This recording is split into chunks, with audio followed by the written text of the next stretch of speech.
Welcome to the Triage Method podcast. As always, I'm Gary McGowan, and this is my co-host, Mr. Patrick Farrell. Welcome, Paddy. How are you? I am absolutely splendid, truly, truly splendid. And I feel, what would be the word?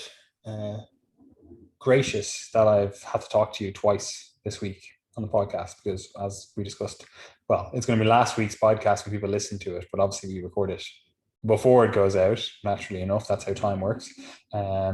So I only talked to you like 2 days ago, and we spoke to each other for like 2 hours or something. So a bit sick of you already. 2 hours is my kind of limit for the week.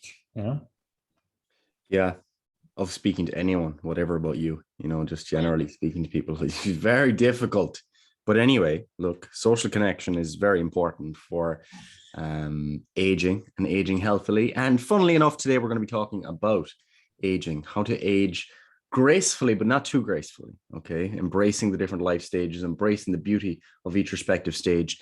And we're going to teach you exactly how to prepare for old age. Is that what we're going to teach? No, we're not going to say exactly how, because look, we're not magicians and everyone's life is obviously different. This is just a generic, very generic overview of, okay, try to get these things, tick the boxes on all of these things as you go through your different life stages, because I don't think anyone would disagree that the concerns of a 5-year-old are different than the concerns of a 50-year-old, right? Both from like what's going on in their life perspective, but also how they should be thinking about their mortality. I would argue a 5-year-old's probably not going to be thinking about their mortality. Although I think it is around 4 to 6 that children start understanding, what death is. Is that right? Yeah. But anyway, look, we're not here to talk about that. We're here to talk about aging gracefully, but not too gracefully, as Gary said, and that'll make sense in a second. But first of all, I just wanted to start this episode by kind of going through, like, you read science, like a lot of people listening to this, they read science in some manner, whether it's popular science or academic papers, or maybe they're involved in science, or maybe they read some sort of science communication, from, I don't know, an Instagram influencer, even, like the stuff that we put up on our Instagram, that could be considered science communication. But anyway, you read science in whatever manner, shape, or form, and they'll use the term aging. It's like, oh, aging. And obviously we use it in a colloquial sense. We all know, oh, he's aging, he's getting old. It's like we kind of intuitively know what that means. However, there are scientific signs of aging even. And I'm just going to cover them here. And then I'm going to reiterate that it actually doesn't matter for our discussion, right? Because while understanding what aging is at a cellular level or a biological level is clearly important, it doesn't actually necessarily change our practices, right? That's not entirely true, but we'll come back to it after I go through these. Now, in modern science, at least, there's 9 hallmarks of aging. These are generally considered, okay, these are the kind of things that are going, quote unquote, wrong as you age, right? Or rather, they're changing from a youthful phenotype, so the young individual, to an older phenotype, or again, this older person, right? And those 9 hallmarks of aging are genomic instability, telomere. People say telomere or telomere. I say telomere, but apparently that's wrong. But anyway, telomere attrition, right? And telomeres are basically like the caps on the end of your DNA, like the aglet on the end of your shoelace, basically, right? So they get shorter as you age, right? And like, if you've ever done that to your shoe, like the aglet comes off, the little plastic bit comes off, like the shoelace kind of starts to unwind effectively, right? Which obviously we don't want for our DNA, right? There's also epigenetic alterations, and epigenetics is basically the interaction of the environment, like what's happening in the environment, the signals that the environment is signaling to your DNA, and that's to shut off certain genes, activate certain genes, and basically allow your body to adapt to the environment. And that could be the actual physical environment, and it can also be the emotional environment, like that does in fact change your epigenetics, and also how you interact with the world in general. So basically it's the environment gene interaction, epigenetics, right? And that's obviously very simplified, but you get the idea. So there's alterations to the epigenetic signature that are different between early life and older life, right? There's a loss of proteostasis. Do you want to go into that, Gary? Yeah, in depth. Let's go. No. Anyway, we don't necessarily need to go into that. There's also a deregulation of nutrient sensing. Again, you see this in older individuals. There's sarcopenia. We've talked about that with Richie on the podcast before. Different things occur as you age, and you've probably experienced this in your life. You've seen individuals that are getting older and they start losing weight, or they are just on that kind of tea and biscuits diet. They're not really regulated to any kind of appetite signals, even though they clearly also are, right? There's also mitochondrial dysfunction. There's cellular senescence, stem cell exhaustion, and altered intercellular communication. I don't even know if I can read anymore. But anyway, a lot of things change from a youthful individual to an older individual, right? And we can look at this as purely a biological phenomenon in terms of stuff that we can measure in the lab, right? This is, I'm studying aging. And, if you talk to a scientist that's like studying aging, they'll talk about different things. They'll be in one of these aspects. They'll be talking about changes in the genome, changes in telomere length or whatever, right? They'll be talking about mitochondrial dysfunction. They might be in one aspect of this or multiple aspects of this, right? But ultimately, that's not necessarily what we as individuals care about, Well, yeah, that's the upstream stuff, right? That's the actual mechanistic stuff, the actual understanding, the behind the scenes stuff. But we actually care about the play. We actually care about the play that is our life, the stuff that's actually happening on the stage of life rather than the stuff that's behind the scenes, right? And while, look, myself and Gary, we like looking at these pathways, we like understanding this stuff and being like, okay, well, if we have this intervention, it affects this, blah, blah, blah. But ultimately, you as an individual don't necessarily need to know that. You don't need to go in depth onto that. You just need to know the downstream things. You just need to know what you need to be doing throughout your life so that you can live a longer life, so that you can either delay, attenuate, or ameliorate some of these different things that are going on. Now, we aren't of the opinion that stopping this completely is, first of all, even a benefit to society. Like, I don't think stopping aging is, well, first of all, I don't think it's possible necessarily. And I also don't think it is something that we would necessarily want to do, right? And while I do fully believe that I'm going to live to 120, do you want to live to 150 if everyone else isn't living to 150? There's all these different things that we need to consider. Do you even want to live to 70 if you're not able to move around, you're not able to enjoy the life that you actually wanted to enjoy as you aged? There's all of these questions that are brought up when we're talking about aging in general, right?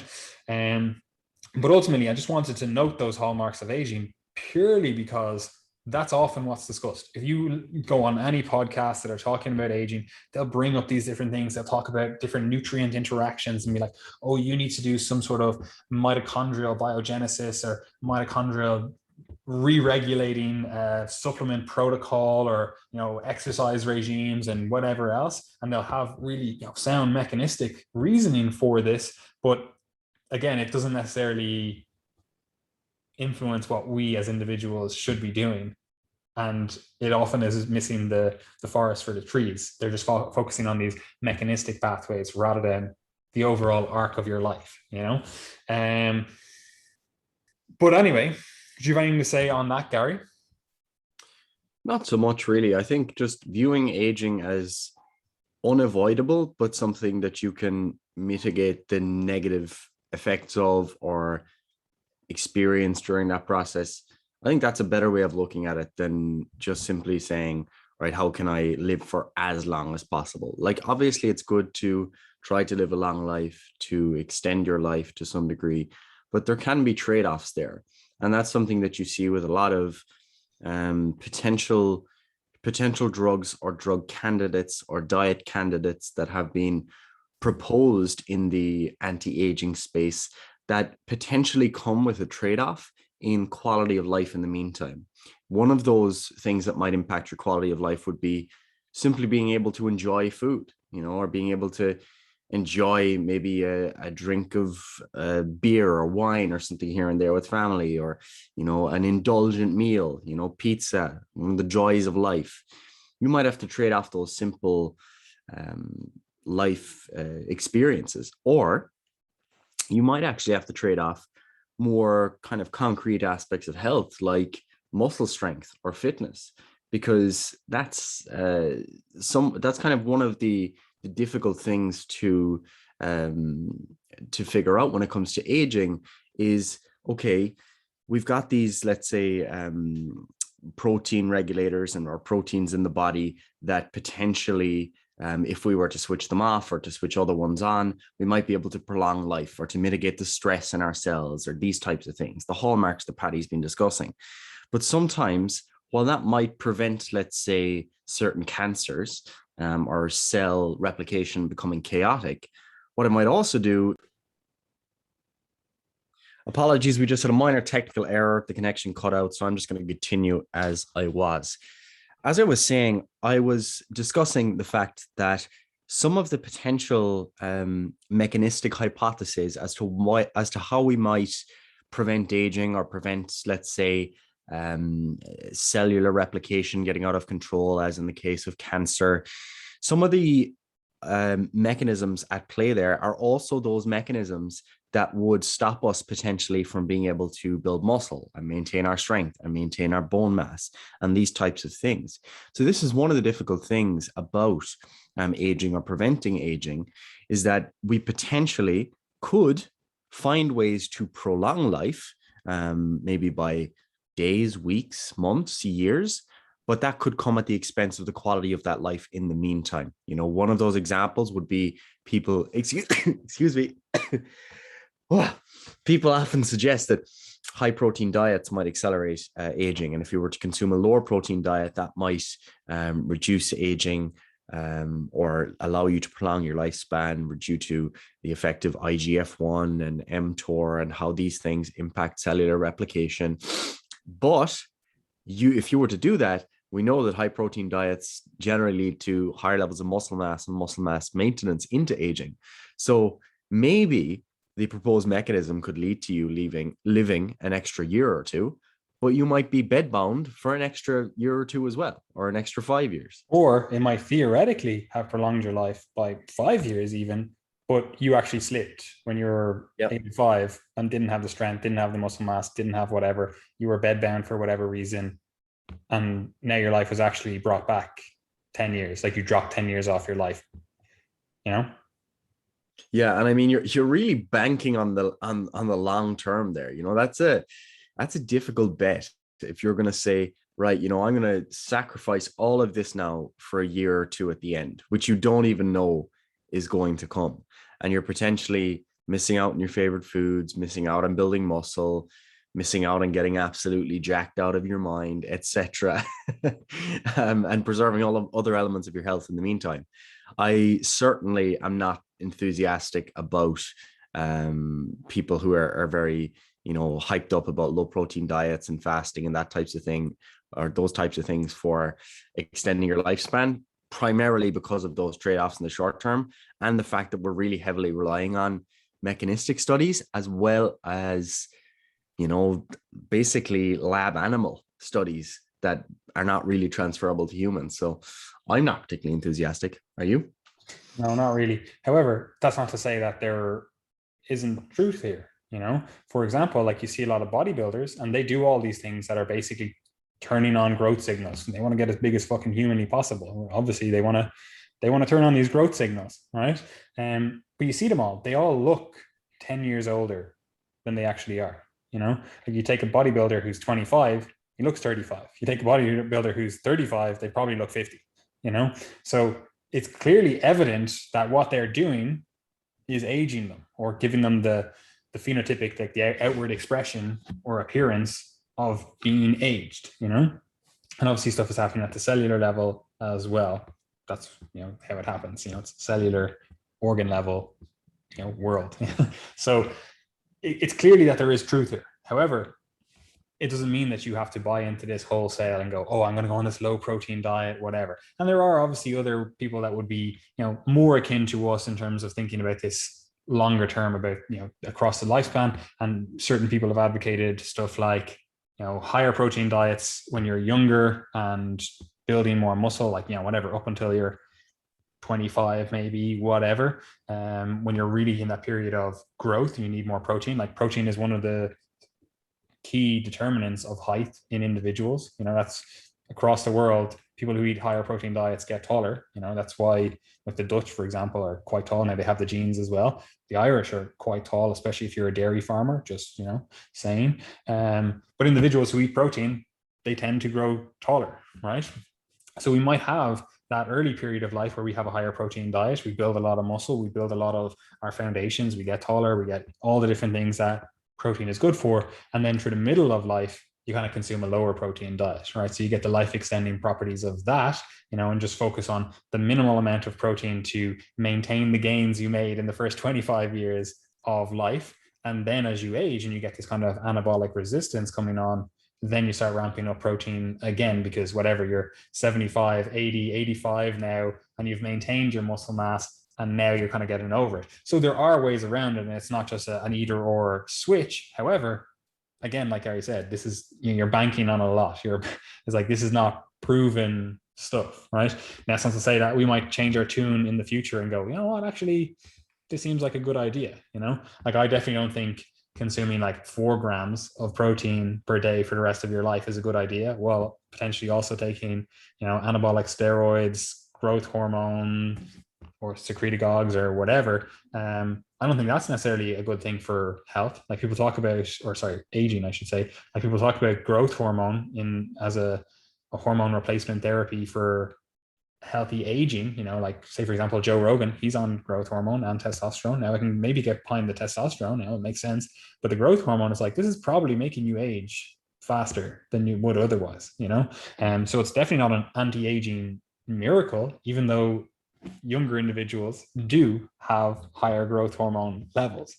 So it's like, there's a lot of stuff. So we don't want to get caught in the weeds with mechanistic stuff, especially not in this episode. Now there's a few episodes we have planned in the future where we might dive down some of these rabbit holes, because obviously, we're talking about health. This stuff is important, and because you want to know what to do. But ultimately, right now, what we want to talk about is how to prepare yourself for a healthy aging throughout the years. This episode is going to be relatively practical, in terms of, well, first of all, we're not financial advisors or whatever you want to call it, broad spectrum health advisors. Like, this is just a discussion between me and Gary that you happen to be privy to, because we record it.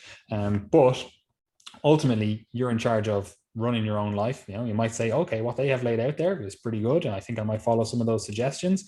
But ultimately, look, you're in charge, and this is not medical advice.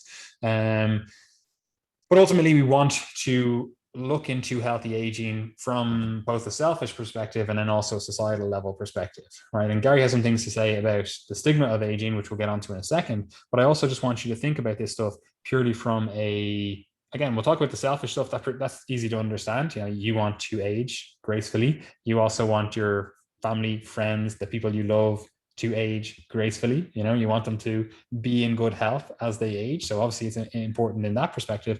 But also, if we look at it on a population basis, like, we have an aging population. In most Western countries, we have an aging population. The population dynamics mean that there's more people living longer. So therefore, there's more people in the older age categories, whatever you want to categorize them as. Like, there's more individuals that are 30 to 50 than there are, whatever, 10 to 20 or 20 to 30 or whatever. Like, we're growing in that, or we're trending in that direction, that kind of distribution chart. It's not many people are young anymore. More people are old and they're living longer. And this obviously has broad implications for society, because those people, we have it arbitrarily set that you retire at 65 or 68. They keep pushing it up. And the reason they keep pushing it up is because people are living longer. And while, whatever, 5, 10, 15% of the population used to live beyond 65, now lots of the population, a much larger percentage of the population, are living beyond that pension age, right? So it is stuff that is going to have economic consequences in the future.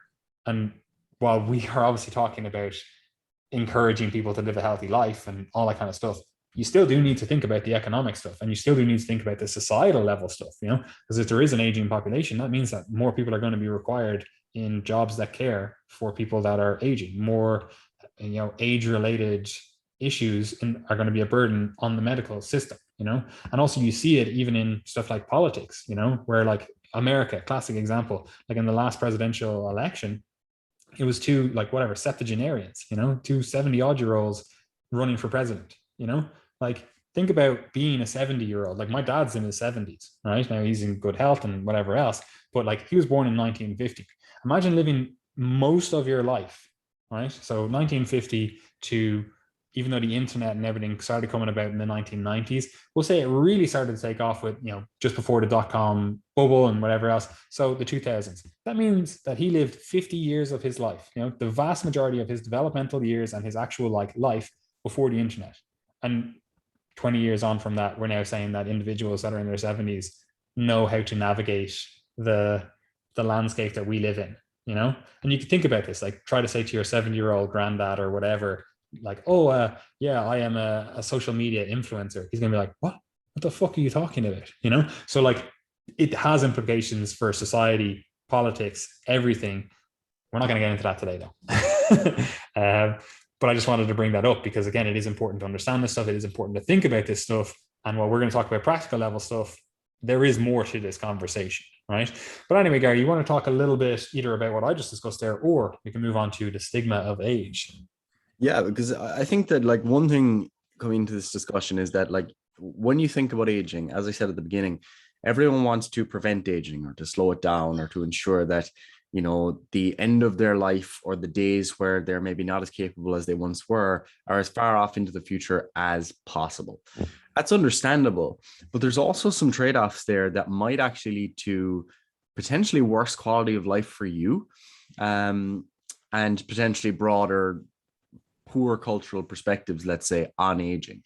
And Carl Jung wrote a bit about this in terms of what he referred to and others have referred to as the cult of youth, whereby our culture effectively romanticizes all that is youthful. And that's obviously something that makes sense. That's something that's pretty much always been the case, where, the ambition, the creativity, the energy, the carefree nature of youth, that's something that's kind of romanticized. However, what that can sometimes do is actually devalue or degrade your valuation of normal aging and some of the value that can be gained from that and gained from elderly people. Because where you see this being particularly prominent, I suppose, would be when we romanticize people like, let's say, the 85-year-old hiker or the 85-year-old powerlifter. And those things are really cool because it's like, right, this is clearly an exceptional person who has maintained a certain way of life far beyond what most people would be able to do. Or it's also giving you kind of roadmap. You're like, oh, this person is able to do something that I think I want to be able to do. How do they do it? Yeah, exactly. And that's, there's nothing necessarily wrong with aiming at that. But what it does is it makes it seem like the normal path of, aging, becoming the grandfather or grandmother who's maybe slowing down a bit, maybe minding the kids, maybe, baking a bit of bread, dropping it off, just kind of the more casual activities of old age. It makes that seem like, oh, that's banal and boring and not something that's particularly important. We should all aim for the exceptional things. And obviously we do that with every age group, really. Obviously we will romanticize, the CEOs and the entrepreneurs, but not necessarily the people who work as healthcare assistants and take care of our grandparents. We kind of miss the hero in the everyday. But that's something that you need to remind yourself of, particularly when it comes to aging, because I guess of how rare those exceptions are, because you don't really know until you're at that point in your life, like if you want to be the 85-year-old hiker, are you going to genuinely see value in that? Or might you get value from giving back to your kids, your grandkids, and maybe even your great grandkids? Because that's one of the things that you you do see when you're young, you know, and you start to maybe get a little bit older into your 20s, potentially into your 30s, you start to view your elders, like your grandparents, for example, as being really wise. You love hearing their stories. You know, I love when my granddad starts telling stories about when he was in the military or when he was growing up and these types of things, because it's very different to my life. And as a result, I can learn a lot from that. And he might share lessons that are still transferable to how I live my life now. And that's what builds a kind of a strong family unit, not just at the very close nuclear level, but more broadly, where we've got this kind of transition of generational wisdom, knowledge, advice, etc., that creates strong families, and as a result, strong communities and strong countries. And that's clearly something that we would, you know, see as being quite valuable.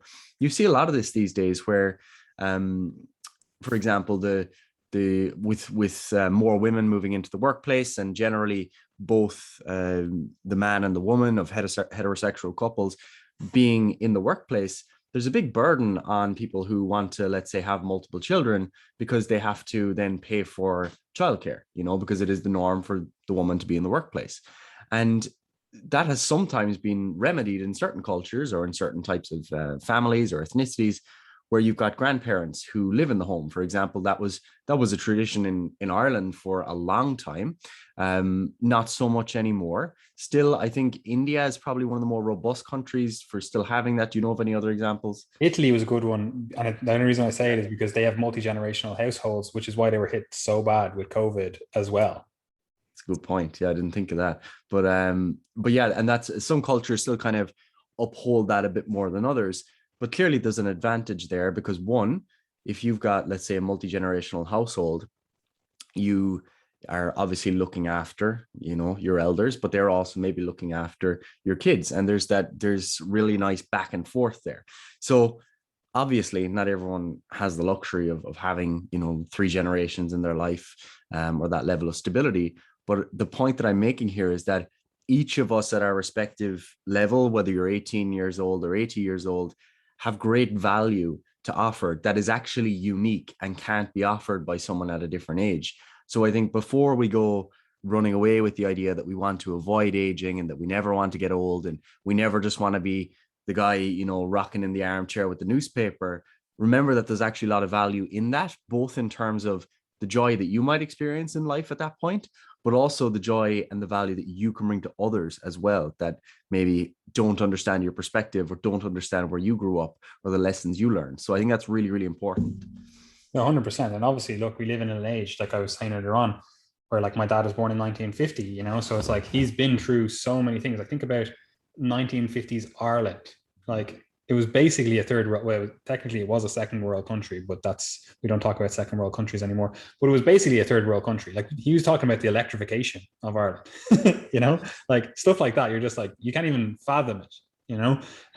Like he grew up in Clarence Street, like literally in the rubble of the bombing from World War II. Like Ireland got bombed by the Germans by accident, they say.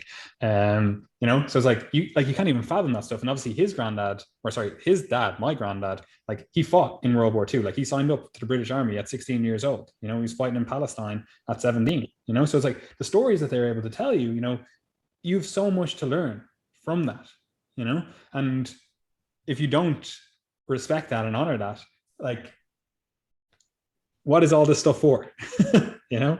But also I wanted to say another thing on this whole idea, and it is something that we definitely do in society these days, more so even than in past years, because, you know, once we brought in, which is, you know, effectively after World War I, this kind of idea of a pension, you know, an idea of, okay, you're actually going to retire and either the government is going to look after you because, you know, you fought the Great War, you know, we're going to look after you because you are our best. You sacrificed for us, so we're going to sacrifice for you, right? So they laid down their lives. You know, the ones that came back, they took the fruits of that by making the country great again, or better than it's ever been. But also, they had a pension now to think about. They had, okay, actually, they're going to look after me in my older age, or, you know, I have an injury or whatever, right? And that started people thinking. It's much the way Christianity took hold in the Western world, at least. They started thinking about a future where they didn't have to work, you know. Like, you think about it, in reality, like humans are the only animal on earth that pay to live on earth. You know, like it's kind of fucked up when you think about it. However, like that's the burden we have to face for all the technological advancements that we take for granted. You know, like I didn't build this, you know, apartment that I'm living in, you know, but I paid for it. You know, I'm paying to live here, you know, so, you know, there are advantages and pros and cons to that. But anyway, what I'm saying with this is like they now had this idea of thinking to the future and not just like preparing for the next year and the year after or whatever. You know, that's why people had fucking hundreds of kids back in the day, because that was their insurance, that was their pension, that was like, you guys are going to look after me in my old age, right? But now we had the state to do that, right? And it kind of made people think, okay, there's something in the future, 65 or 60. I think it started at 60 was the starting pension age, but I'm not sure. So we're thinking, oh, there's stuff to do in the future. So that means that you now can potentially start delaying gratification. Like, oh, I'm not going to do these things that I want to do right now. I'll do them in the future, right? Thinking back to that 85-year-old hiker, like he probably just didn't go hiking throughout his, you know, formative years, his, you know, working years. And now he's 85 and he's like, yeah, I actually want to go out and do these hikes. And luckily he's put in a position where he's able to go out and do this, you know? So there's this idea now in the whole culture, society as at large, where, oh, I'll just delay the things that I want to do and I'll do them in future. Right now, it's less, millennials do this a little bit less. Like they're more likely to be like, no, I'm actually just going to go out and I'm going to go to Bali and live out there for, you know, however long. But a lot of the last few generations have done this. Okay, I'm going to wait till I'm 65, 70, and then I'm going to do the things that I wanted to do. And the reason I brought up Christianity was because that is effectively how Christianity spread in the Western world, because it was like, okay, look, you're a peasant in, I don't know, medieval Norway or whatever. And it's like, look, you have a shit life. You know, you have an objectively and subjectively shit life, you know? This God comes along, this Christian God comes along and goes, okay, look, I can't actually do much to alleviate your suffering in the here and now, but in the next life. Look, if you're a good person in the here and now, in this life, you'll get rewarded in the next life, you know? And we've effectively taken that on in terms of right now, it's like, okay, if you're a good person, you do the good things now, in the next life, post pension, post retirement, you can live the life you want to live, you know? And they always say that older people, they're like, youth is wasted on the young, you know? It's like, you have all this youthful energy and you're like, oh, I'm ambitious, I'm doing all this kind of stuff. And then you're like, okay, I'll do all the stuff. I'll work all the hours. I'll do all the things, get all the money, you know, get the Lamborghini, I'll get the house, I'll do all these things. And then in the future, I'll do the things that I actually really want to do. But then all of a sudden you get to your 60s, 70s, and you're kind of just like, man, I'm just tired, you know? So I don't know if you have anything to say on that, Gary, before we get into a few of the more practical things, because look, that's what this episode is supposed to be about. Yeah, I'd say we'll move on to the practical stuff, because otherwise we could go back and forth on this for another hour. Yeah, because it is an interesting discussion. But anyway, look, we'll get into the practical stuff. Now, the first thing we're going to talk about is financial health, which might seem a little bit counterintuitive because neither myself nor Gary are financial advisors. Like, yes, we own a business, but that doesn't mean we necessarily know anything. Like, I like economics. I like that kind of stuff. I like reading about this stuff. I like investing, blah, blah, blah. I like all that stuff, but that does not an expert make me, you know? So the reason we're going to start on financial health is because this is clearly something that you need to be aware of. Now, we can talk about all the other health stuff and all the other things, but it kind of pales in comparison if you're trying to eat your avocado on toast. If you're like, okay, look, I don't have a good job. I don't have the ability to pay for the things that I need, you know? Like they always, a recent kind of thing with like the 2020, you know, crash in the economy, the stock market and all that kind of stuff because of, you know, COVID, etc. Like people were saying, oh, it's like the 1920s, you know, with the Great Depression and all that kind of stuff. And I read, you know, just one of these meme things where it's like, oh yeah, like in the 1920s, you know, people lost their job, you know, they lost their house, they couldn't feed themselves. And it's like, cool. In 2020, none of us were able to do that stuff before the before the economy crashed, you know? So it's like, that's kind of, we're in a different world now, you know? But either way, regardless, we still have to look after our financial health. And look, most people just ignore money stuff. They just, you know, it's the elephant in the room. We just won't discuss it. And as a result, no one has a fucking clue how money works, and no one has a clue how to prepare themselves financially. But anyway, look, there's also another concern, especially with an aging population, and that is that social security or your state pension or whatever, it's very likely to run out, because the way the pension works is that you're putting money in now, right? And they sell it to you as you put the money in now and we'll invest it, and you'll get money out in the future. But the money you're putting in now is paying for the people that are taking their pension now. It's not being saved. It's not being invested for the future, So this relies on, if you want your pension in the future, you're relying on other people working so that they pay into your pension. They pay for you in old age, right? And this is why, we constantly in Europe, at least, the way we've tried to solve this issue is by, immigration. We're like, oh, we'll get youthful workers from like the Middle East or Africa or whatever, because we need people to pay into the system to pay for the pensions, right? And then that's obviously just one microcosm of, immigration or whatever. But ultimately, that is what's happening with the pension. So if that's the case, and you're thinking, Jesus, I want to live to 120, you need to be looking after your financial health. You need to have your finances in order, because your state pension is not going to cut it. First of all, it's very little money as is, but it probably won't stretch as far in the future as well, or what they will likely do, which is what they're currently doing, they'll just keep pushing the age of retirement further and further back. It'll be 68.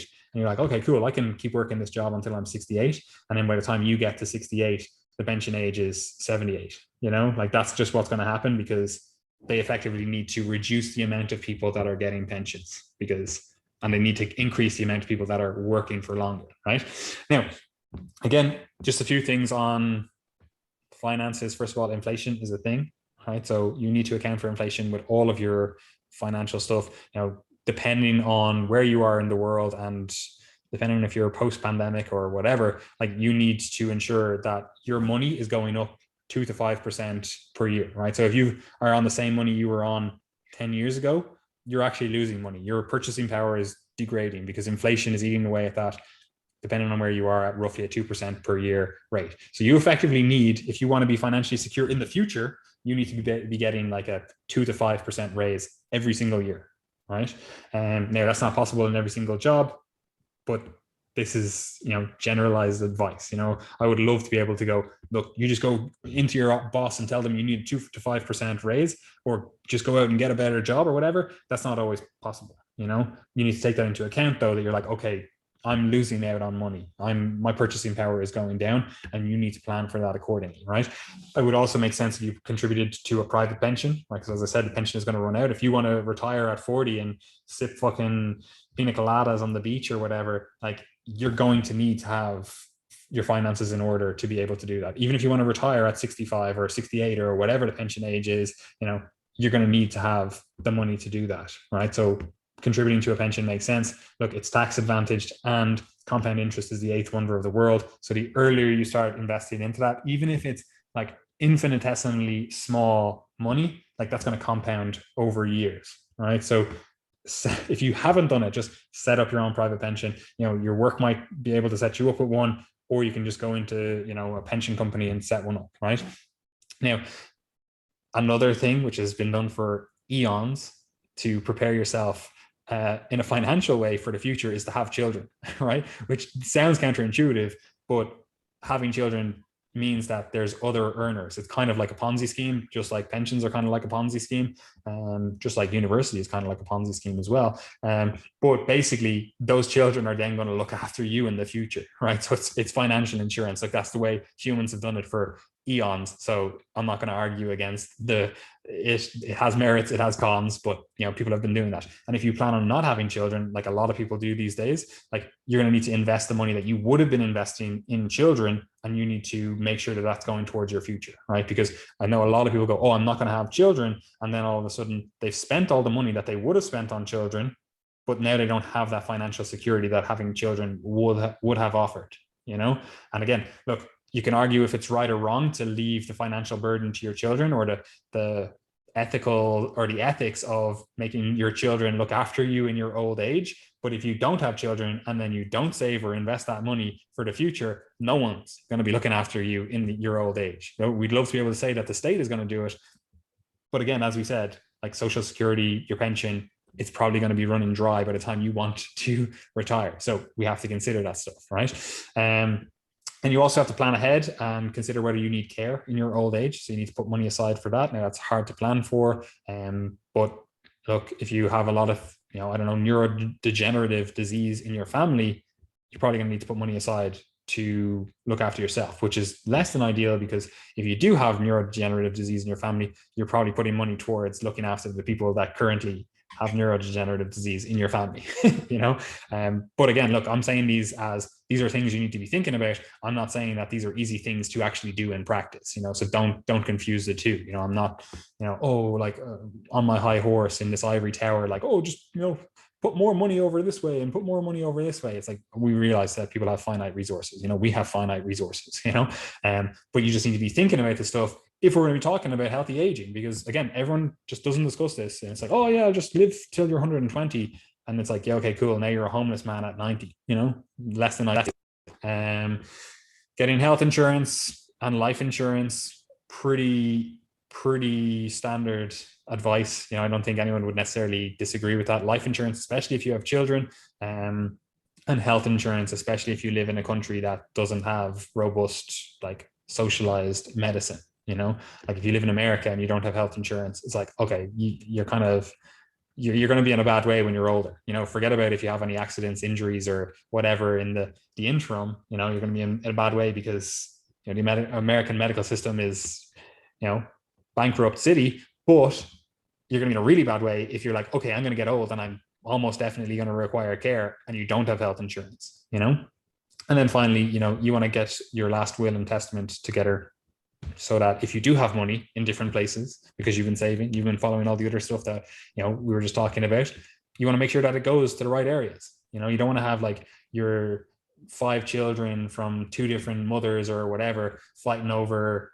the money that, where did you put it? Oh, this is what he said, he promised me, blah, blah, blah. Like, get your last will and testament in order. And, that's all I'll say on the finances stuff. You have anything to add, Gary?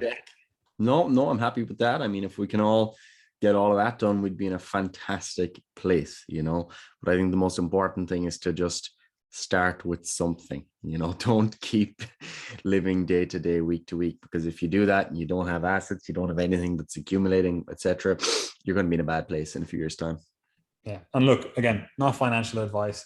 Yeah. I'm an idiot. Gary's an idiot. Certainly. But ultimately, look, looking after your money and looking after your financial health is going to be beneficial for your actual health, right? But anyway, let's actually move on to the meat and potatoes of this episode, even though we've been talking for, however long. This is the stuff that we need to be thinking about as we prepare ourselves through the different life stages. So Gary, do you want to take it away? So let's start 0 to 18. What are we looking at, Yeah, so we probably don't have too many 4-year-olds listening to the podcast. However, be surprised. Probably some parents, hopefully lots of hopeful parents, and maybe you have some 4-year-old friends that you look after. Maybe you're a football coach and you coach, what do they call it, the cool camps, etc. So you might have some 4-year-olds, some 3-year-olds that you're trying to help out on the path. And of course, there are many, many things related to human development that occur very early on in life that are within your control and beyond your control. Okay.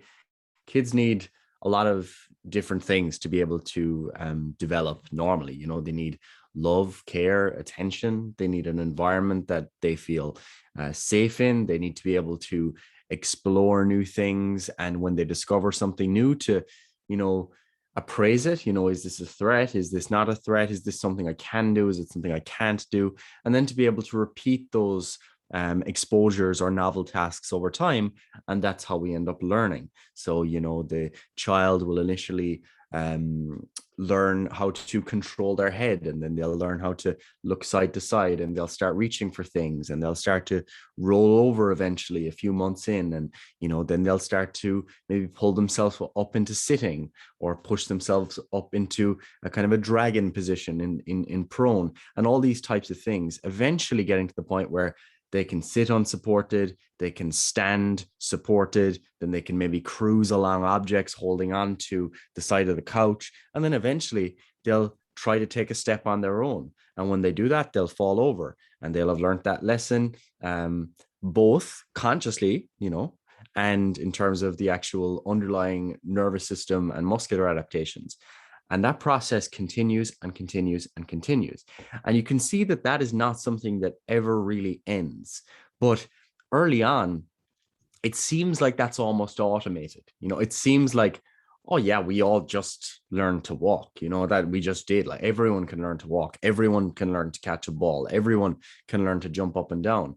But that's not necessarily the case. You still need to have the exposure. You need to have the safe environment. You need to have the encouragement, etc. If you were to take a kid and put them in an environment where they weren't allowed to move at all and they aged up to 3 years of age, they wouldn't have met their developmental milestones. Okay, so although that may seem automated, it's still something that needs to be monitored, checked, facilitated by parents or healthcare professionals, etc. Okay, all going well, you begin to explore the world. You begin to pick up language. You begin socializing. You start smiling very early on. Around 6 weeks, you might start smiling. Then moving forward into becoming a toddler and a young child, under 10 years of age, you're starting to pick up language to a greater degree. You've gone from just copying maybe what your parents were saying to maybe using some words of your own that you found at school, and you're now writing sentences and all these types of things. As you move through all of those stages of life, you're picking up really valuable skills related to movement, socializing, language, intellectual development, etc. All of those are essential for your future. It can be really hard to catch up later on in life. So if you've got those things in place early on, they'll probably stand to you.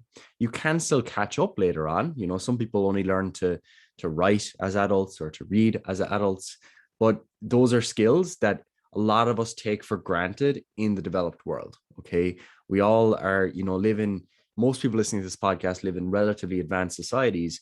Most of us can probably read and write. Most of us probably have experience from school, maybe speaking in front of others, conversing with people of diverse backgrounds. And they're all actually really unique educational experiences that facilitate your health long term. Because I can go to, France or even, Spain, Portugal, countries that aren't even, necessarily English speaking languages, and I can find some things in common. There might be cultural things we have in common. A lot of people will have a bit of English. Maybe I'll have done a bit of Spanish in school. I did German myself, but these are the types of things that you're picking up that facilitate greater opportunities to develop in future. For example, I did German in school. If I wanted to go and work in Europe, I could go to Germany, I could go to Switzerland, or similar countries where German or German-like languages are spoken. I think I just had a seizure. But luckily for you as well, like the Germanic people basically conquered the world. Like you even have like Spanish people, like Spanish names like Rodriguez. You're like, oh, that's the most Spanish sounding name ever. It's like Roderick. It's literally a German name. Anyway. Yeah, so my overall point there is it's non-specific, is what I'm saying, is that the education that you pick up along the way, both formally and informally, through your basic development and more advanced development in school, college, etc., all of that contributes to greater life experiences, greater optionality, which is something that's really important. For example, if I was, let's say, working in the pharmaceutical industry and I wanted to go and make more money in line with Paddy's advice on financial health, and I can speak German, I can go to Switzerland or I can go to Germany, maybe where there'll be more opportunities for me to work in pharma and get a greater salary. Okay, fantastic. I'm on the path. Or I want to go to Switzerland because I want to live in the mountains and I want to have a gun in my house, even though I think it's only for Swiss citizens. But again, I have options because of those things. So your educational base, both physical literacy and intellectual literacy, if you will, are really important for the future. Now, in terms of what you can actually do, because so you've learned the basics of the culture that's around you, you've gone to school, you've learned to read and write, you can throw a ball, catch a ball, etc. Is that enough? Is that all you're supposed to do when you're under 18 years of age? No, of course not. There are other things you can do. You can start to develop more advanced fitness. You can be doing a lot of aerobic exercise as a kid. It's great to lay that base when you're young, it gives you a very broad base from which you can go into many different sporting activities or just general activities, whether they be work or whether they be leisure. Okay, if you've got an aerobic base, you've got more options once again. If you then start to develop some strength, mobility, the ability to squat, to deadlift, to throw, to catch, to a more advanced level, taking those movement skills up a notch when you're in your teens, that will really stand to you as well. So these things are going to contribute to your health long term, because this is really the point where we start to, during puberty, lay down a lot more bone mineral density. We're going to be laying down a lot more muscle mass. And if you can start that process earlier, that's a much bigger reserve that's there for you when you transition eventually into the older stages of life. So I think that was most of, I guess, what. Yeah, that's pretty much it. So I always think of it as like you literally have 0 to 18 as free play. You ever start like a video game and they have this like first level where it's like, here, learn the controls, and it's like, here's how you jump and all that kind of stuff. That's basically what 0 to 18 years is, like it's really important. It lays the foundation for everything we're going to do. And if you don't learn it in the first part, you're going to stumble your way along. It's basically, here, you need 18 years to read the manual. I know everyone these days, they just don't read the manual, but imagine you did read the manual and now all of a sudden you're like, oh, I actually know all of the different controls. I know all of the different things of how to run this computer or whatever it is, It's like, that's what your 0 to 18 is. And there's a few core things that, like Gary was noting there, it's like humans are a hypersocial species, so you need to become sociable. You need to understand human culture. And I don't mean like in a theoretical way, like, oh, let's read books on human culture like an alien would or something. I mean, like, no, you actually have to be able to interact with your family group, your extended friends and family group, and then also your broader society as a whole. Like, you need to learn how to act in society.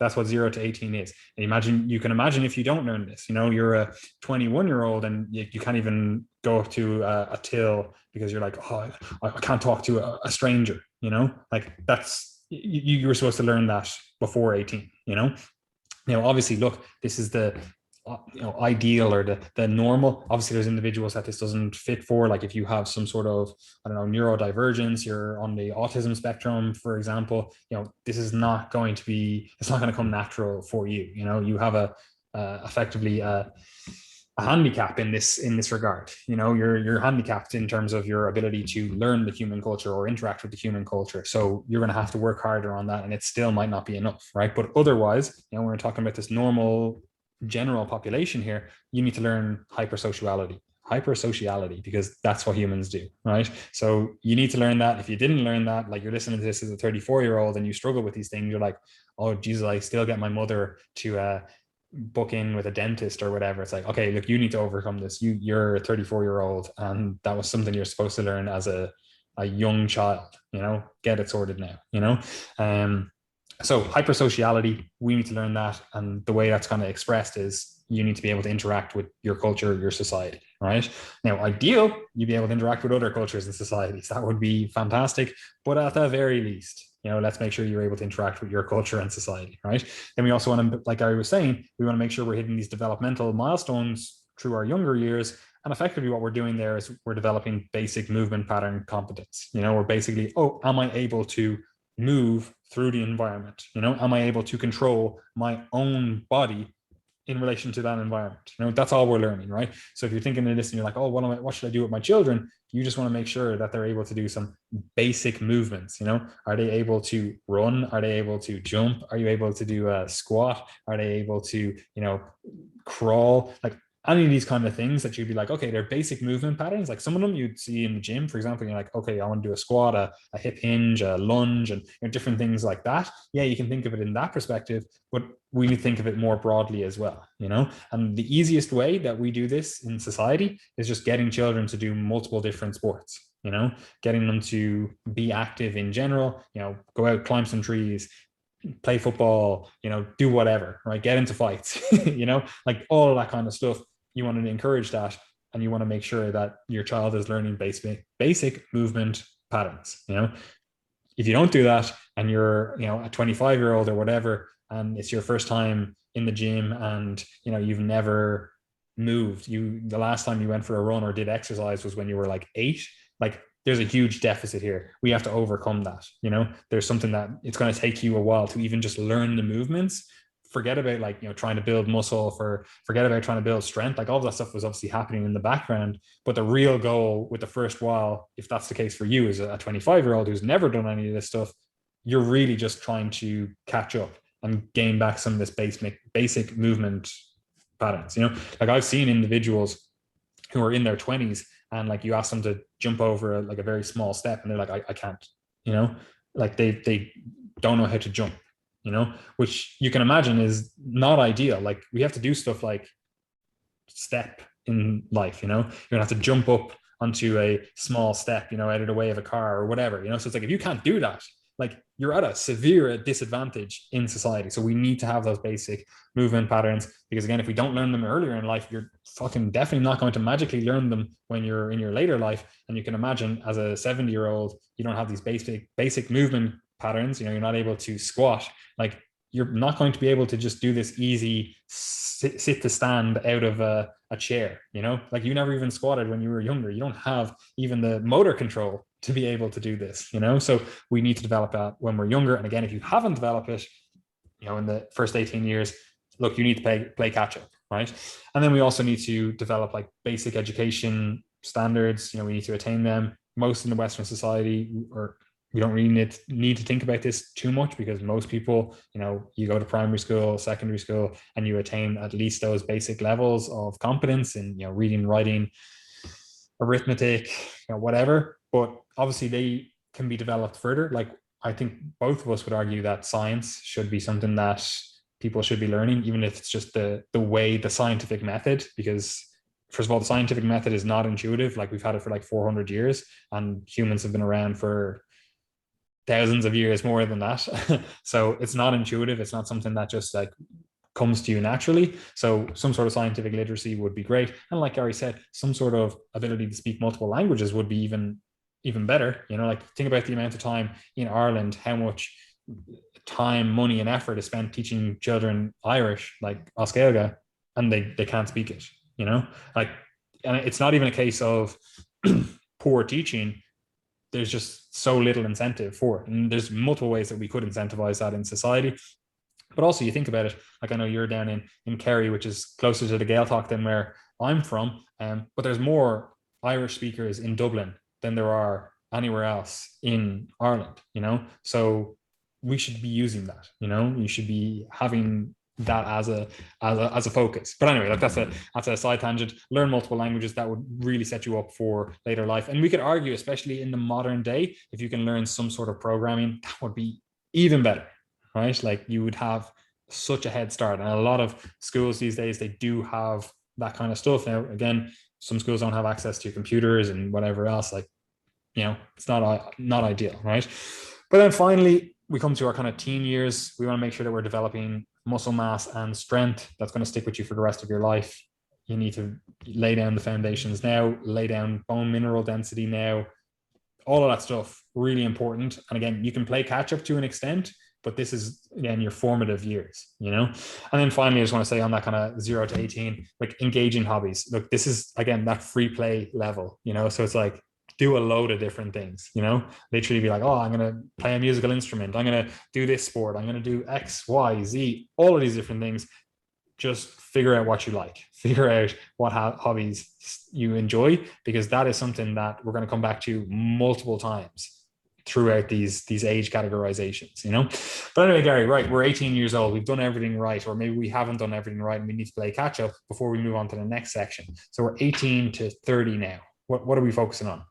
Yeah, so naturally we'd expect that, right, you've taken care of most of what we've already discussed. As you said, you may have to play catch up, and there's definitely lots of what we've already covered that you can continue to build on. This is typically the point at which you're likely to attain a more advanced education. Okay, you're probably going to take your general education and specialize, at least with most of your educational efforts, so that you can get on in the professional world as some sort of professional. Even if you're like running your own business and you didn't go to college or anything, you're still going to be gaining specialized education in how to run a business, in finances, in taxes, and human resource management, etc., etc.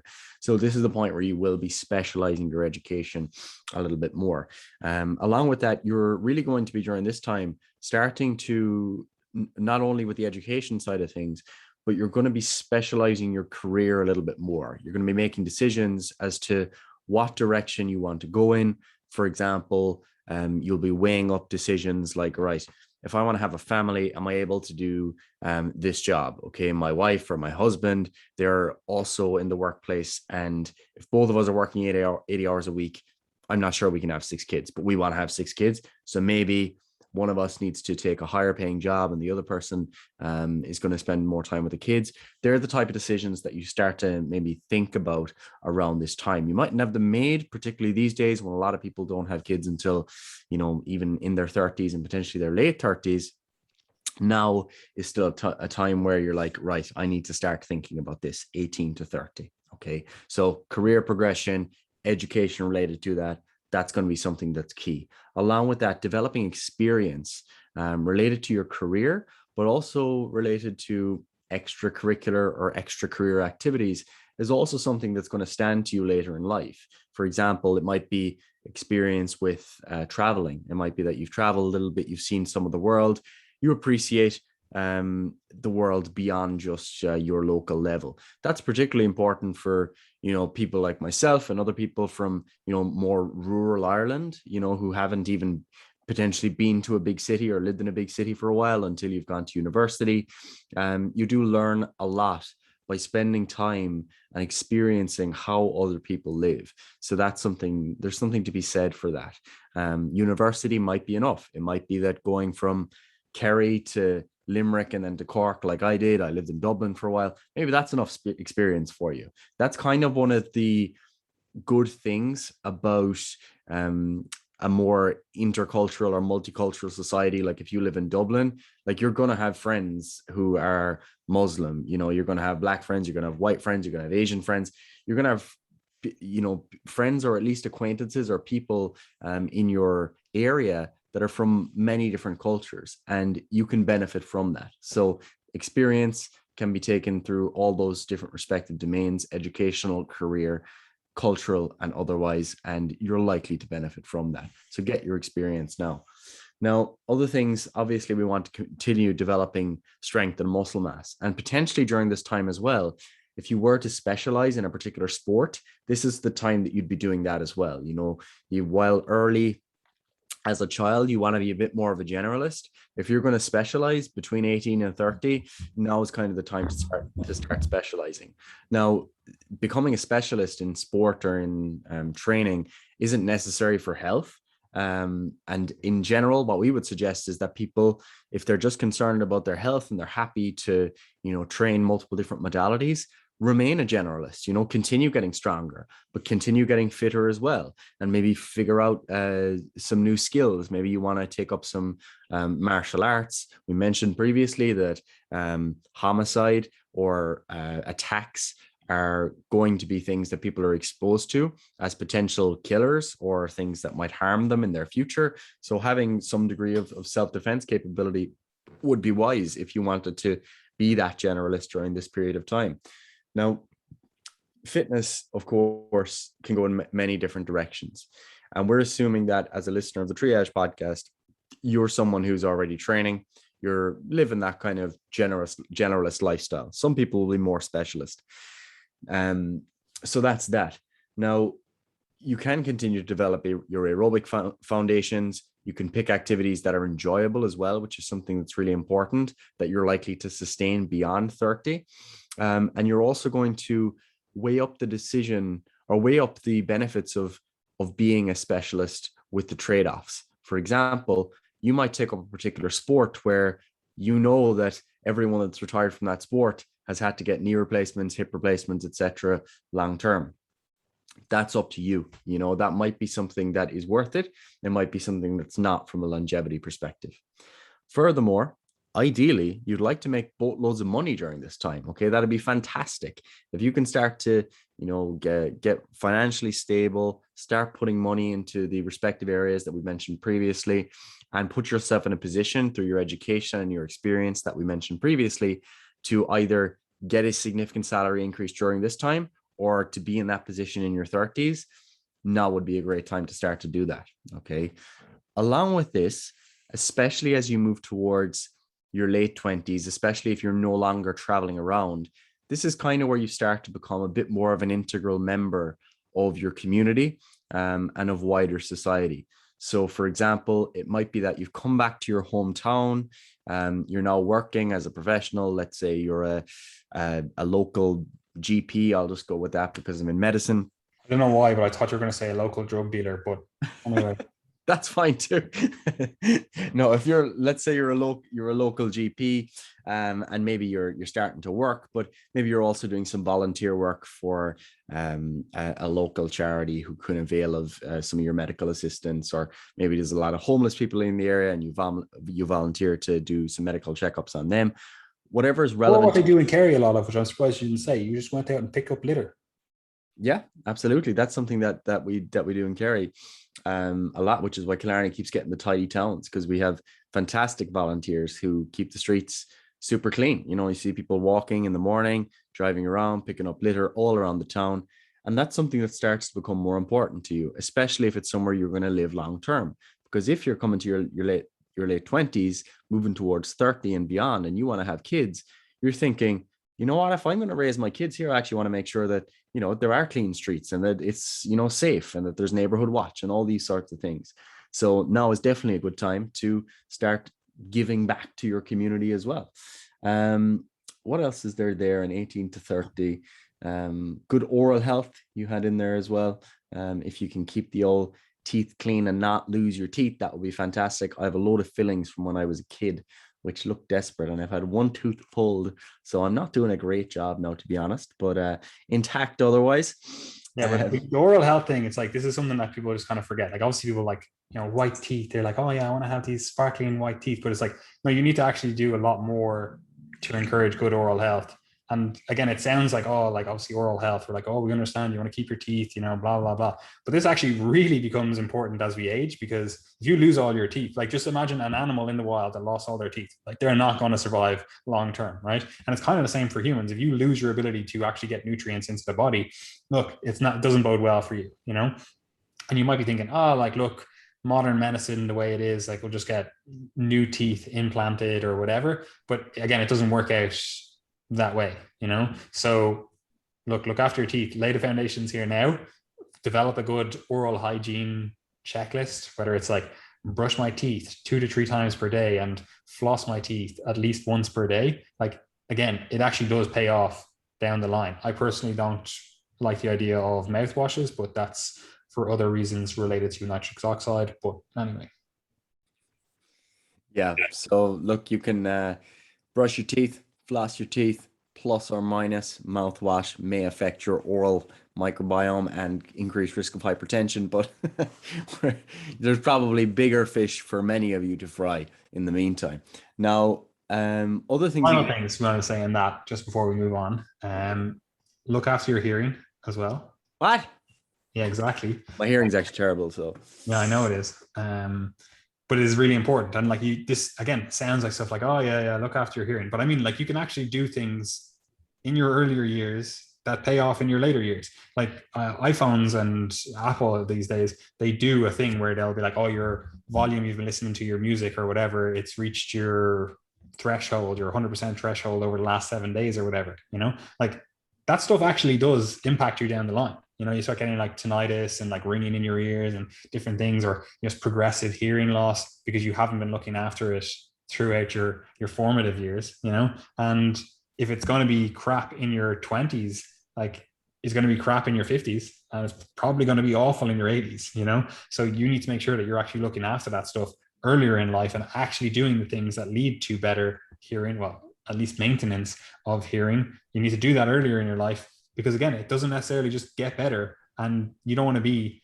that 50-year-old that, oh, my whole life I've really enjoyed like conversations and listening to podcasts like the Triage method, and then all of a sudden you're like, I can't really hear all that well. I now need to get like a hearing implant, and I'm not able to do the different things that I used to do, and whatever else. Like, you need to be looking after this stuff earlier rather than later. And then the final thing in this age is continuing engaging in hobbies, because this is an age that people just lose all their hobbies. They just stop doing the things. They stop doing the things that brought them joy. Like, they don't paint anymore. They don't do music. They don't do sports. They don't do whatever. And again, they lose that hobby as a stress reduction method for one, but also they lose all the skills around that, which, as we age, we want to encourage cognitive development, or cognitive development and cognitive capacity. We want to maintain that at the very least, and this is one outlet for that stuff. So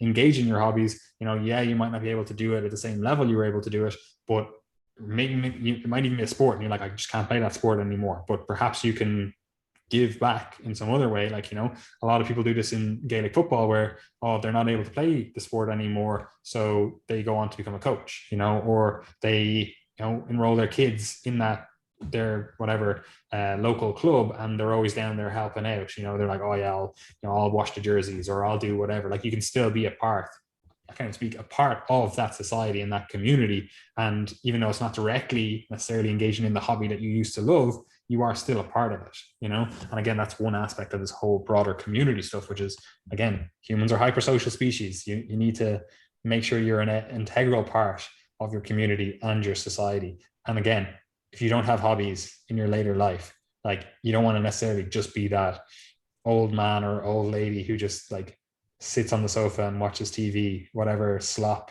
is handed to you on the TV, Yep. And now we're 30. I'm 26, so I have no advice to offer. I'm 30, so I just got into this category. It's too easy. So what are you doing? What are you doing now that you're in the 30 to 50 bracket?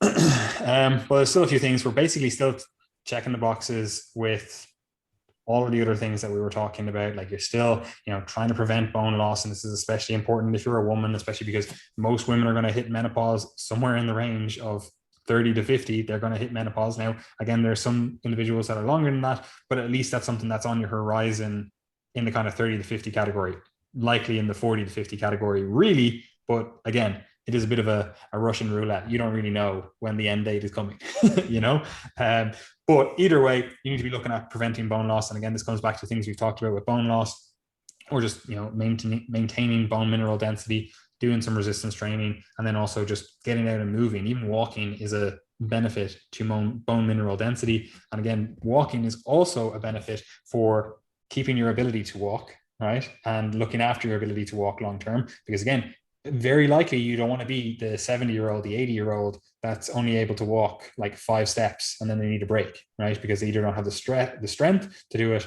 or they don't have the aerobic capacity or whatever to be able to do that stuff. And again, you're laying the foundation now in your 30s and 50s. Like, if you get 3,000 steps per day and you don't really do any sports or any other activities outside that, and you're 30, like, it's very unlikely that it's going to significantly improve, get up to 10,000 steps per day by the time you're 70, unless you actively try to do it, So you need to look after that stuff, but it also entails looking after things like your feet. Like, are you actually looking after your feet? Like, are you letting, like, I don't know, bunions develop, and now it's like your feet are all malformed, and you're getting pain from walking, different things like that start becoming more and more evident as you get older, and like, you've been fitting your feet into these disgusting pointed shoes and everything for work related purposes and stuff. You start noticing more of these things. Are you looking after your knees long term? Like, are you actually strengthening the muscles around your knees? They're actually stable,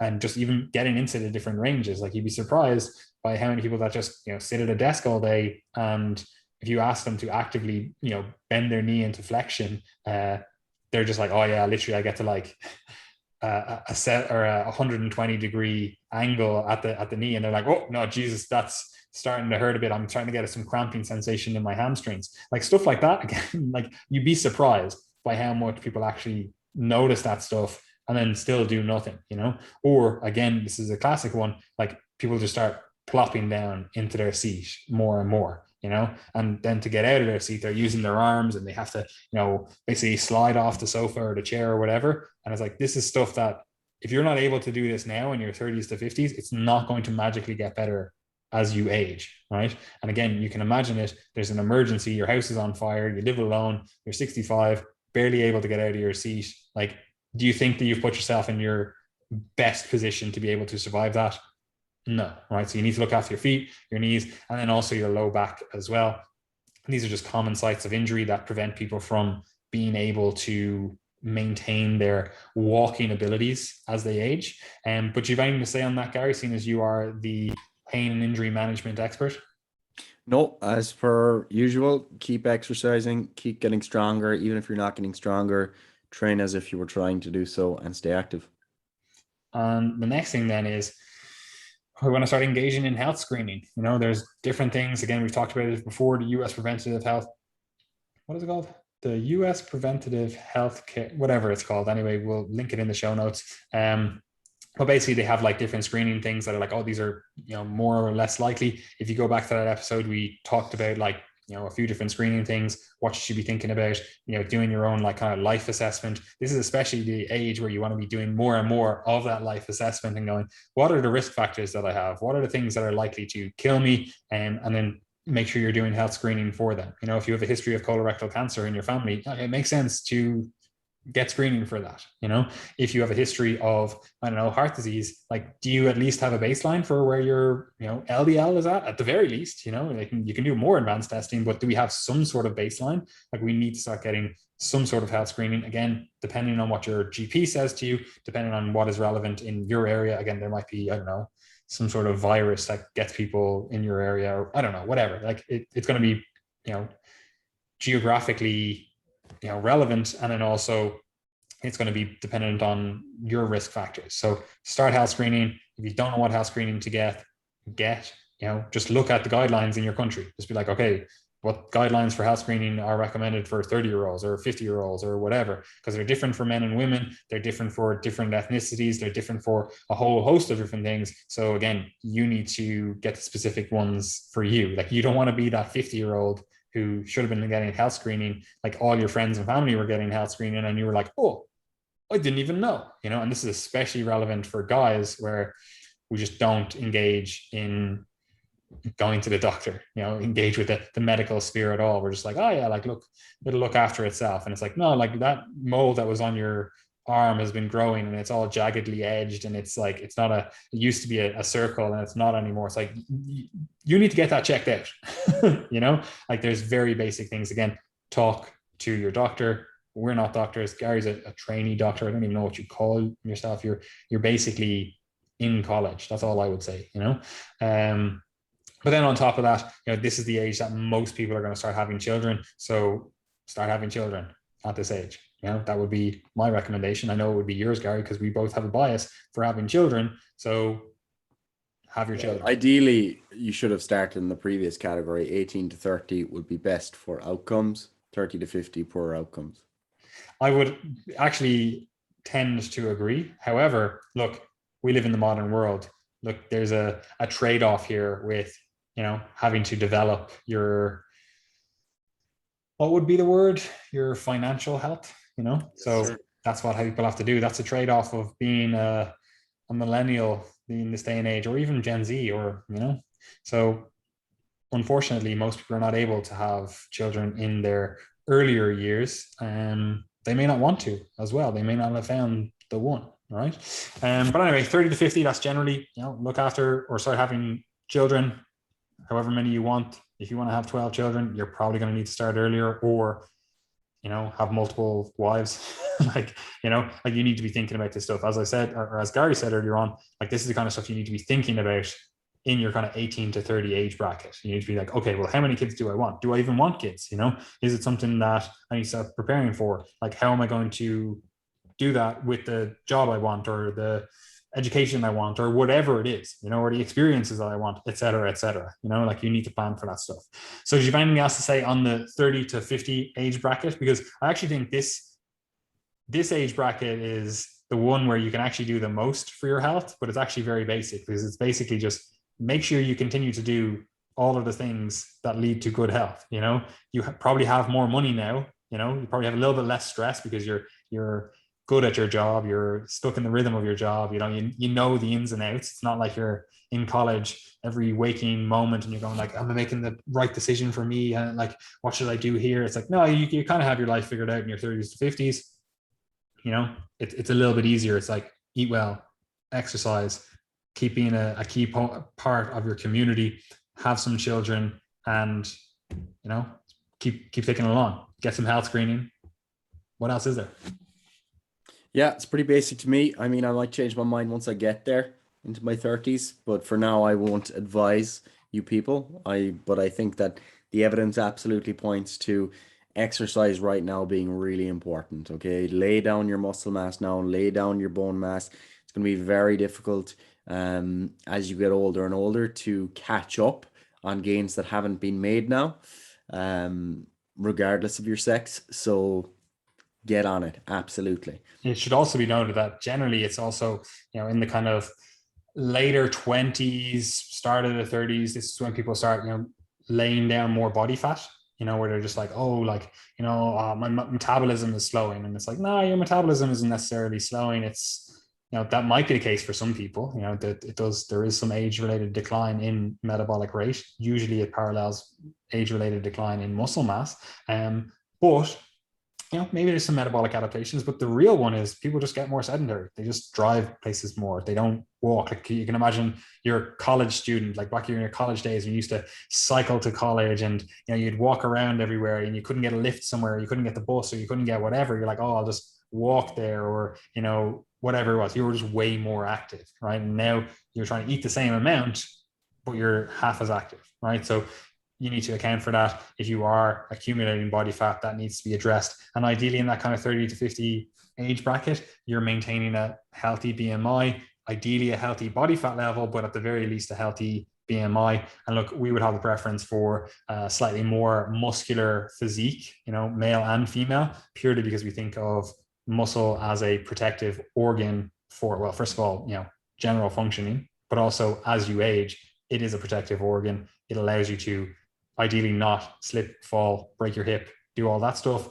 But then even if it does happen, you have this reserve, that you can kind of tap into, and you have better recovery outcomes out the back end of that, And so 50 to 70 years, Gary, what do we do now? This is we're starting to tip into that age bracket where people are kind of like, oh, actually, I'm a bit old now, Well, you're going to continue with all the above. And the important thing here is that you're also going to be becoming a little bit more anabolically resistant. So you mightn't get the same response to a given level of protein feeding, for example. So keeping a higher protein diet is going to be even more important as you move into this age bracket. And of course, keep up your resistance training as previous, and hopefully you can maintain your muscle mass at this point, potentially gain if you're more untrained. But for most people, if they've been training their entire lives, they're probably looking to maintain at this point for the purpose of their health long term. Now, the other thing that's really important here is that although, we talk a lot about the physical fitness, it's also the case that mental fitness is something that might be on the decline here. Okay, so as we move into this age bracket, things like neurodegenerative disease, Alzheimer's, Parkinson's, different types of dementia, general cognitive decline, which is normal for aging. These types of things are going to be more on our radar now than they would have been previously. So things like brain training, if you will, which might be as simple as you keeping up your hobby of reading, or maybe you're doing Sudoku or crosswords, or, like my dad, he loves watching those TV game shows and puzzles, loves that type of stuff. Those types of things are actually really good for maintaining your cognitive function into your later years. Okay, like my mom would be giving out to my dad because he sits there playing these puzzles on his iPad for half the day. But I'm like, do you know what? Yeah, he might be lazy, but he's actually at least probably going to be able to maintain his cognitive function. Okay, because once you're challenging your mind, it's like your muscles. You're going to be able to maintain those skills for longer. So if you're going into that age bracket, it's not all about relaxing and doing nothing and wanting to be able to, retire on the beach sipping pina coladas. That's fun for 2 days. But if you're losing your memory, if you're finding yourself not as sharp anymore, that's to some degree preventable. Okay, not entirely, but you can slow down that process. So keeping the brain active, very important during this time. Another thing that becomes a bit more important during this time is flu vaccination. Okay, so annual flu vaccination, obviously other vaccinations as well if you're not up to date. The flu vaccine is the one that comes out annually, and is going to be of more concern for people as they get into older age, because morbidity and mortality associated with the flu on an annual basis, particularly in the winter, is going to generally affect the elderly more. So that's something that's going to be important. You could obviously put in there as well, at least in the current climate, or potentially in future, if we've got similar outbreaks of viruses or other transmissible diseases, that you might want to be more careful with things like masks, or it might be social distancing, or avoiding close contacts of people who have been ill, if you're going to be particularly careful about your health, especially if you're just washing your hands. Yeah, or washing your hands even, that'd be helpful. If you're in your 60s and maybe you smoked when you were younger and you've got a bit of COPD and the chest isn't fantastic anymore, let's say, you are at greater risk of those illnesses. So even though it mightn't have been something you've paid attention to in the past, it might be something that's more important now. Now, obviously, it's very topical at the moment, and most people are probably aware of that. But if you think back, like if I had said that 3 years ago, you'd think that was totally foreign. The idea of an Irish person walking down the road with a mask on, like that would be very odd. But if you're, have a respiratory illness and you're in an environment where you're at risk, those types of things might be useful for you. Now, furthermore, there are a couple of other things that might be specific to this age group, different screening protocols that wouldn't have been relevant previously. You might also be in a position where you're now starting to maybe experience some symptoms of ill health, or maybe disease that was previously benign, but maybe is now causing a bit more of an issue. Maybe it might be that your blood pressure was previously kind of trending up, but not really high, whereas now it's high.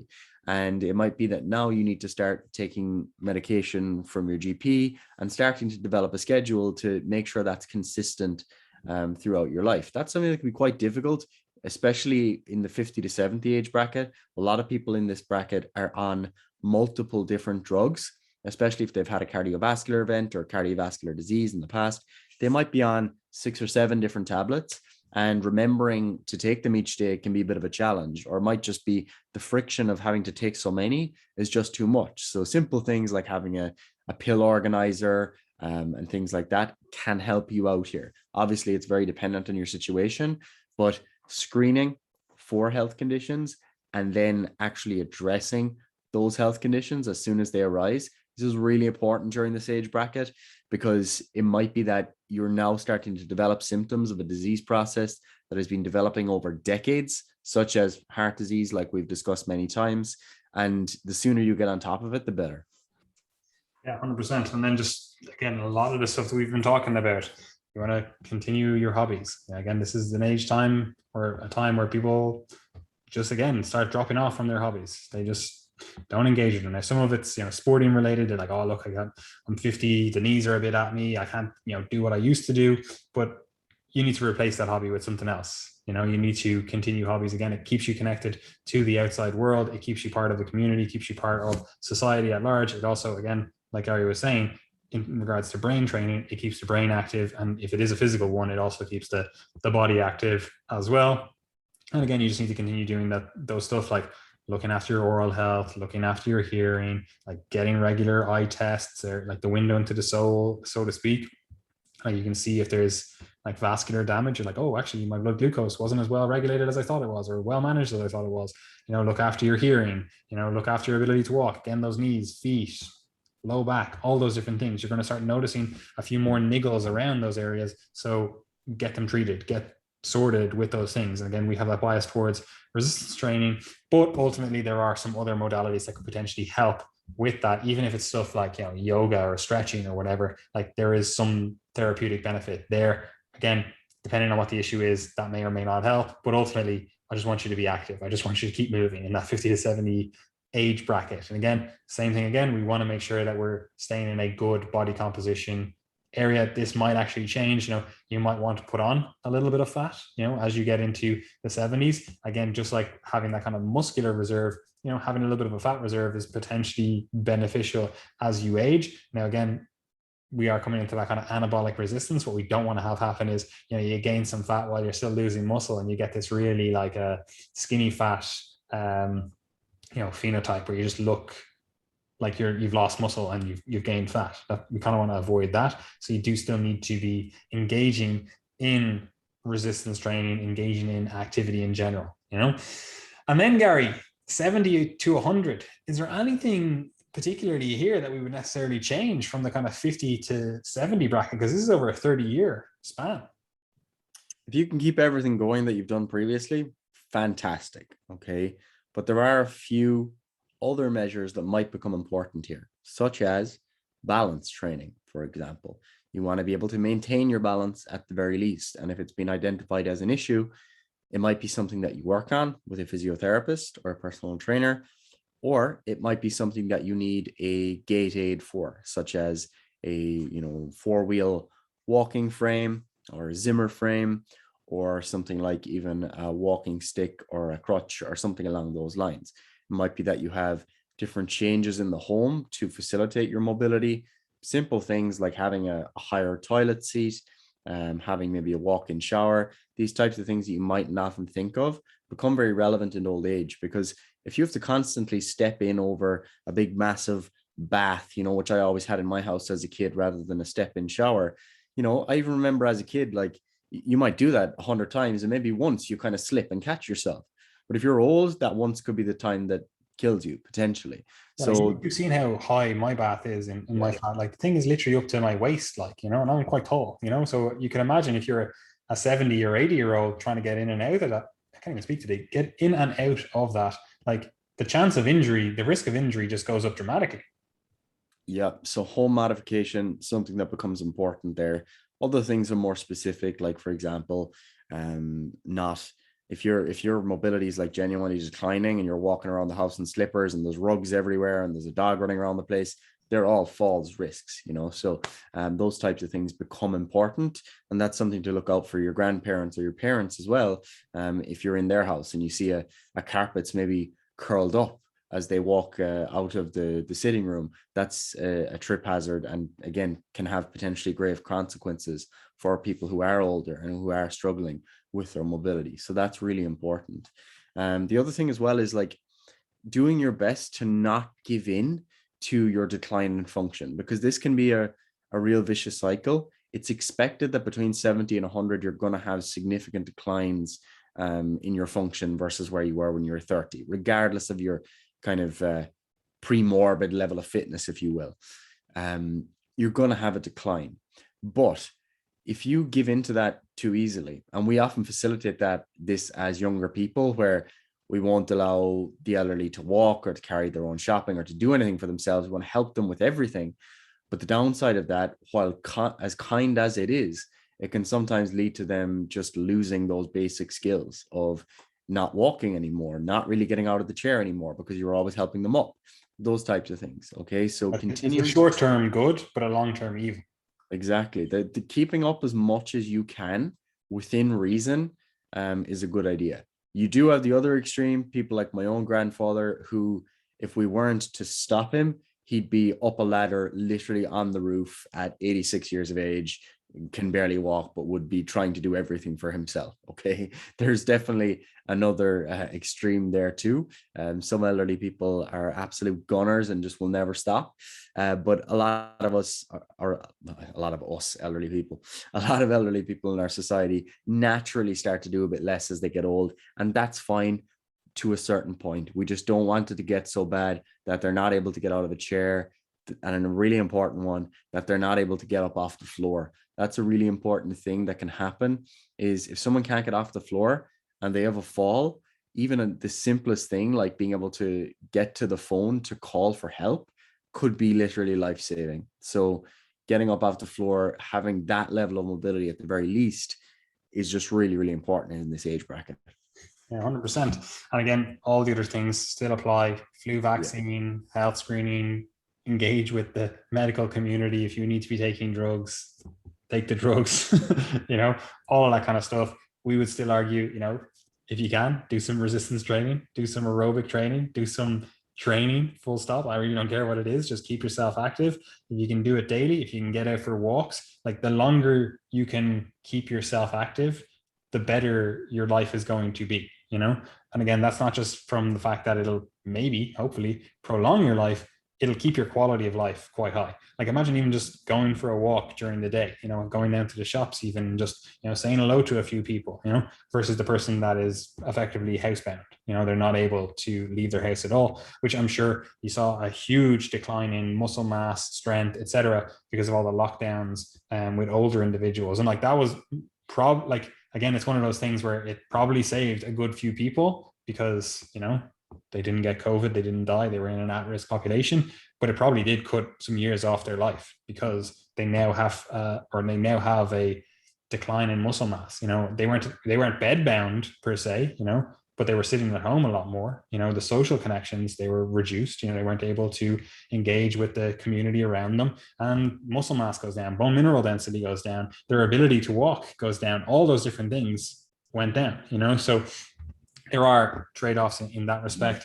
But ultimately, when we're talking about this health and longevity stuff, you want to make sure that your quality of life stays high. And one of the ways to do that is to ensure that you're actually able to interact with the world. Like if you've been delaying, traveling and gaining all these experiences until you get to 65, and then you get to 65 and your ability to walk around that beautiful, city of Rome or whatever that you've always wanted to visit, and you're like, I just can't do this, your entire holiday trip, whatever, is ruined because you're barely able to walk around. Like that's, you've been waiting 30 years, 40 years for this, and now, you're not able to experience it because of this kind of functional decline.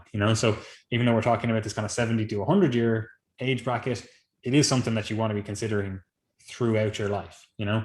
Don't reduce your functional capacity, don't reduce your ability to interact with the world, if at all possible. And that's it. Life is done.